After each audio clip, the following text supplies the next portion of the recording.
ইউক্রেনে ইতিহাসের সবচেয়ে বড় হামলা চালিয়েছে রাশিয়া। বুধবার বিভিন্ন গণমাধ্যম জানায় সীমান্তবর্তী লুৎস্ক শহর ও এর আশপাশের কয়েকটি অঞ্চলে ৭ শতাধিক ড্রোন ও ১০টির বেশি ক্ষেপণাস্ত্র দিয়ে আক্রমণ করে রুশ সেনারা। এতে ব্যাপক ক্ষয়ক্ষতির খবর পাওয়া গেছে, ঘটেছে প্রাণহানি, আহত হয়েছেন অনেকে। কিয়েভ দাবি করেছে এদিন বহু ড্রোন তারা ভূপাতিত করেছে, নয়তো হতাহত অনেক বেশি হতো।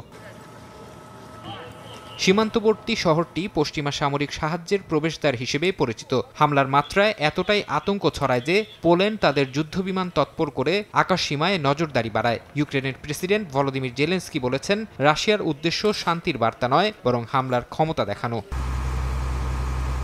পাল্টা পদক্ষেপে রাশিয়ার কয়েকটি অঞ্চলে অর্ধশতাধিক ড্রোন দিয়ে হামলা চালায় ইউক্রেন। হামলায় রাশিয়ার কুর্স্ক শহরে কয়েকজন হতাহত হন। রুশ প্রতিরক্ষা মন্ত্রণালয় দাবি করেছে ইউক্রেনের বেশিরভাগ ড্রোনই সফলভাবে প্রতিহত করা গেছে। তবে ইউক্রেনের পক্ষ থেকেও রাশিয়ার সামরিক স্থাপনাগুলোর ক্ষয়ক্ষতির দাবি করা হয়েছে।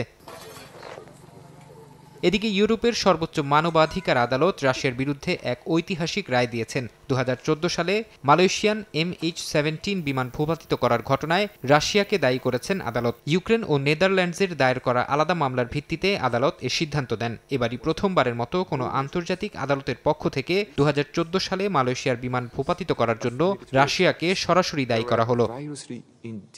ফারহাদ চৌধুরী, সময় সংবাদ।